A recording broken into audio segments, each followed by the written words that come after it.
বাংলাদেশের মানুষের ভণ্ডামি সহ্য করতে না পেরে এই যে একজন ব্যক্তি অবসরপ্রাপ্ত একজন সেনা কর্মকর্তা অবসরপ্রাপ্ত কর্নেল হ্যাঁ কর্নেল আব্দুল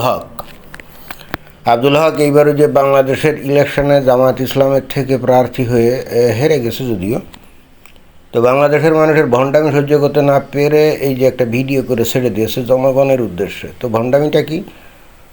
গত 2 বছর ধরে বাংলাদেশে যে ভয়ঙ্কর রকমভাবে ভারত বিরোধিতা বা ভারত বিদ্বেষী বক্তব্য বিবৃতি, ভারতকে হুমকি ধামকি ইত্যাদি ইত্যাদি দেওয়া হচ্ছিল না। আর এই যে এই অবসরপ্রাপ্ত এই সেনা কর্মকর্তা যেগুলো আছে, বেশ কয়েকজন আছে, তারা প্রতিনিয়ত ভারতের বিরুদ্ধে বিষোদ্গার করতো। ভারতের 7 সিস্টার্স দখল করবে, 2 দিনে কলকাতা দখল করবে, এরকম হুমকি দামকি দিত না। তো তার মধ্যে কিন্তু এই যে আব্দুল হক একজন অন্যতম ছিল।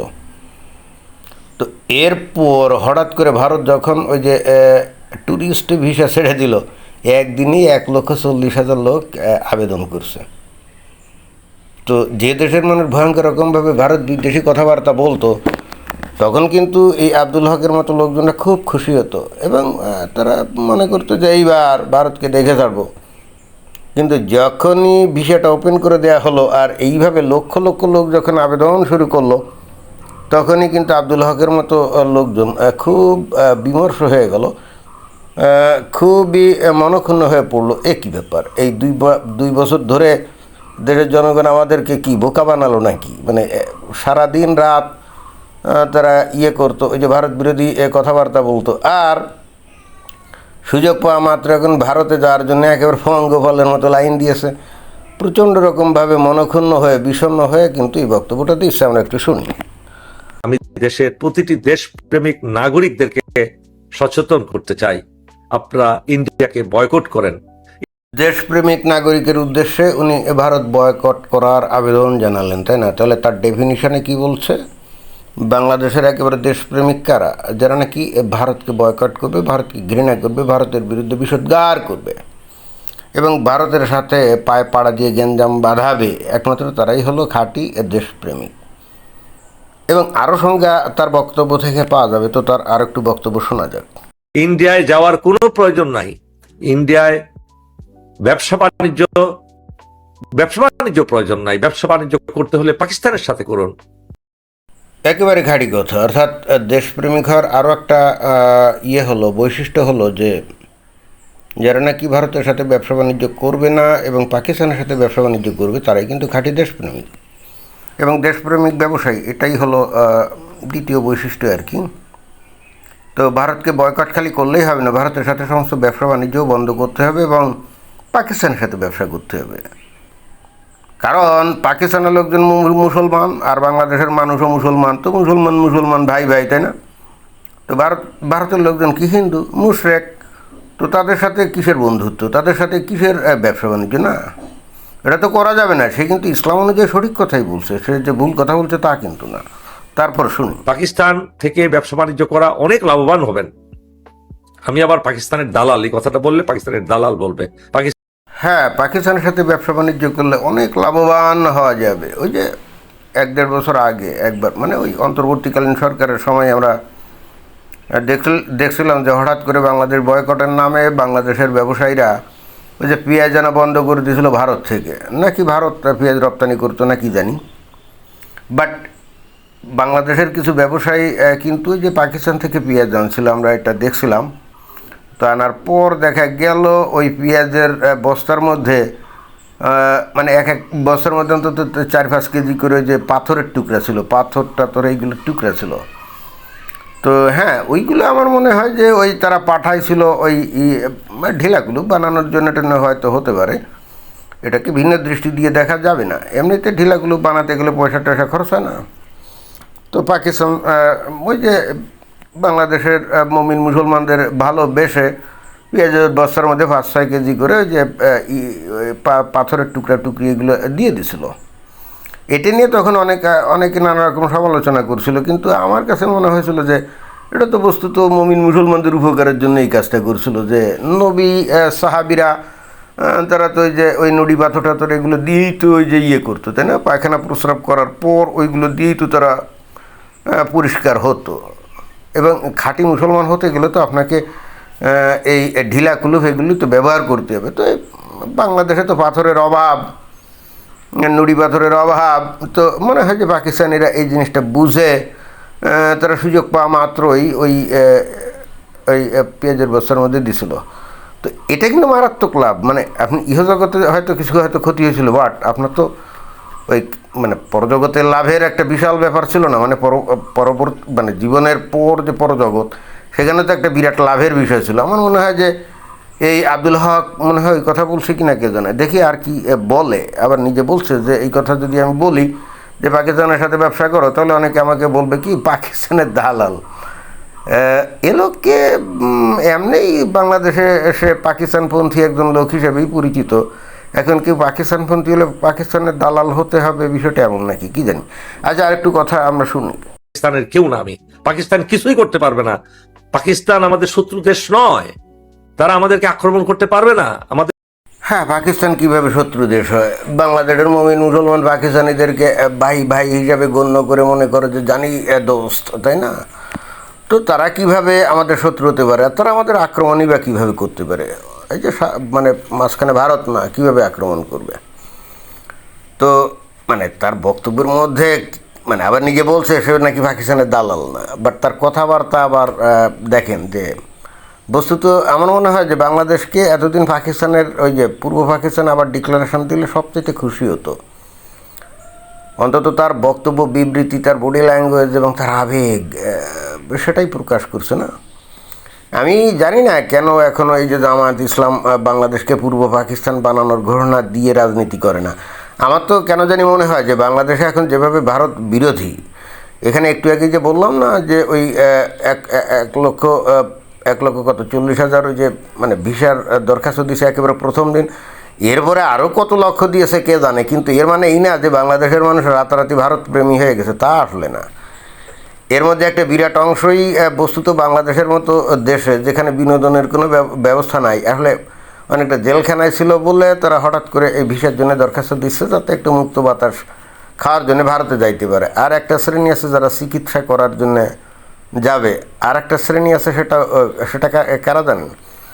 সেটা হলো ওই মনে করেন যে বাংলাদেশের মানুষ যে ইউরোপ, আমেরিকা ইত্যাদি বিভিন্ন দেশে যাইতেছে না, তো যাইতে গেলে তো পাসপোর্টে কিছু যে ওই ট্রাভেল হিস্ট্রি দরকার আছে। হ্যাঁ, তো ভারতে দুই একবার যদি যায় তাহলে ওই যে ট্রাভেল হিস্ট্রি দেখাতে পারবে। হ্যাঁ, এ কারণেও কিন্তু অনেকেই ভিসা প্রার্থী হয়েছে। অর্থাৎ এই লক্ষ লক্ষ লোক আবেদন করছে বলে এরা কিন্তু রাতারাতি ভারত প্রেমিত হয়ই নাই।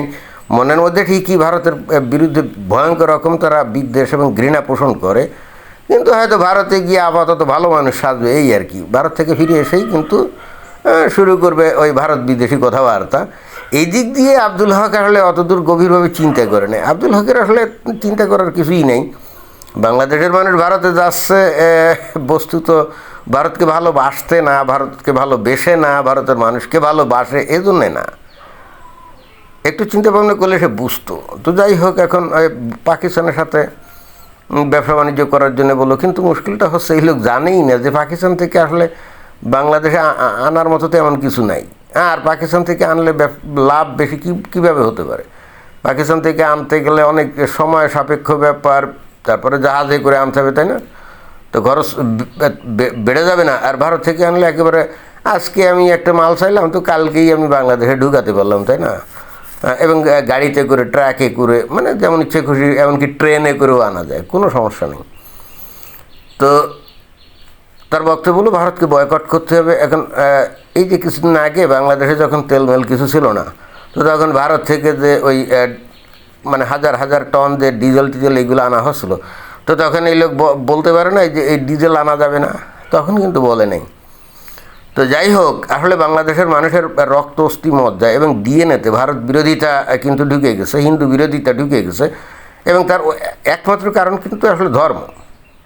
যেহেতু ইসলাম কোনো অমুসলিমকে বন্ধু হিসাবে গ্রহণ করতে নিষেধ করে, সেই হেতু মুসলমানরা কোনো দিনও কোনোভাবে, যার মধ্যে যারা পরিমাণ ইমান আছে, হ্যাঁ, সে কোনো দিনও ওই যে ভারত বা হিন্দুদেরকে কিন্তু ভালোবাসতে পারবে না।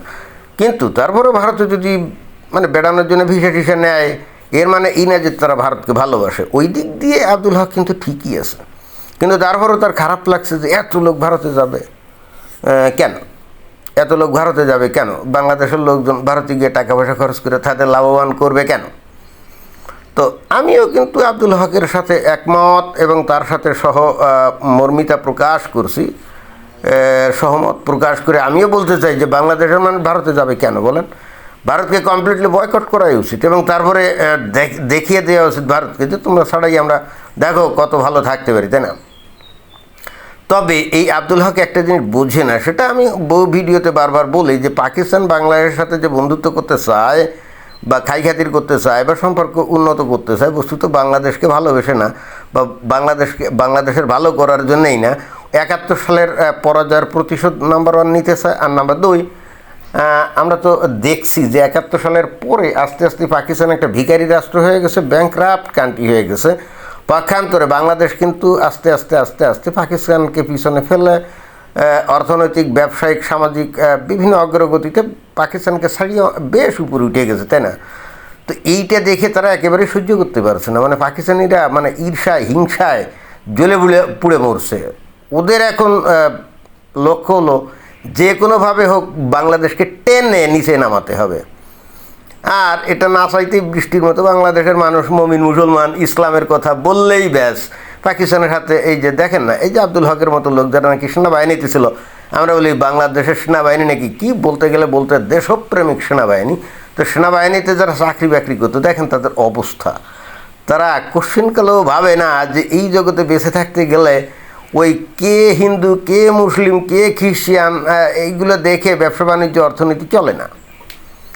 যেখানে যার সাথে যে সম্পর্ক করা দরকার লাভের জন্য সেটা করা যায়, কিন্তু এদের বক্তব্য না, সব কিছুই ধর্মের ভিত্তিতে চলতে হবে, তার জন্যে যদি ভিখারিও হয়ে যেতে হয় কোনো কুসপরোয়া নেই। ইন্টারেস্টিং ব্যাপার কি জানেন, এদের এই সেনাবাহিনীতে বিশাল একটা অংশ এই আওয়ামী লীগের আমলে ঢুকছে এবং এই সেনাবাহিনীতে এই অফিসার র্যাঙ্কে কিন্তু কোনো সংখ্যালঘুদেরকে ঢুকায় না, মানে হিন্দু খ্রিস্টান বুদ্ধিস্ট এদেরকে ঢুকায় না, 2-1জনকে ঢুকায়। তা ওই মেইন সেনাবাহিনীর যে প্রশাসনিক লেভেল সেখানে না, ওই যে মেকানিক্যাল সেক্টর আছে না বা ডাক্তারি সেক্টর আছে না, হয়তো ওখানে 2-1জন ঢুকায়। কেন হিন্দুদেরকে ঢুকায় না জানেন, তাহলে বাংলাদেশের এই ভিতরের গোপন খবর বাইরে পাচার করে দিবে। চিন্তা করে দেখেন, শেখ হাসিনার আমলেই যাদেরকে নিয়োগ করছে তারাই হলো পাকিস্তানপন্থী সব। আবার এদেরকে নিয়োগ করার সময় অনেক খোঁজখবর নেওয়া হয়, অনেক তথ্য তালাশ করা হয়, এদের কেউ জামাত ইসলামের সাথে জড়িত কিনা, অমুক কিনা তমুক কিনা, কিন্তু তারপরেও দেখেন এরাই সবাই ঢুকে গেছে, তাই না।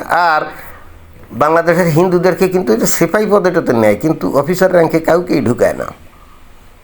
এখন তার ফলাফল কিন্তু বাংলাদেশ ভালো মতো পাচ্ছে, আমরা দেখতে পাচ্ছি যে এরা কতটা দেশপ্রেমিক, তাই না। যারা জেনে শুনে বুঝে বাংলাদেশকে ধ্বংস করার জন্যে পাকিস্তানের সাথে হাত মিলাতে চাচ্ছে, এর কোনো ধারণাই নাই যে পাকিস্তান বাংলাদেশকে আসলে একেবারে মানে ধ্বংস না করা পর্যন্ত তারা শান্তি পাচ্ছে না। কারণ 71 সালের পরাজয় তো তাদের গা জ্বলে যাচ্ছে। আর সেই বাংলাদেশ যে নাকি যাকে নাকি বলছিল হেনরি কিসিঞ্জার যে তলাবিহীন ঝুড়ি, সেই দেশ তলাবিহীন ঝুড়ির থেকে তলা বিশিষ্ট ঝুড়ি হয়ে পাকিস্তানকে সারফাস করে গেছে। এটা তো পাকিস্তানিরা কীভাবে সহ্য করতে পারে বলেন, এটা তো কোনোভাবেই সম্ভব নয়, তাই না।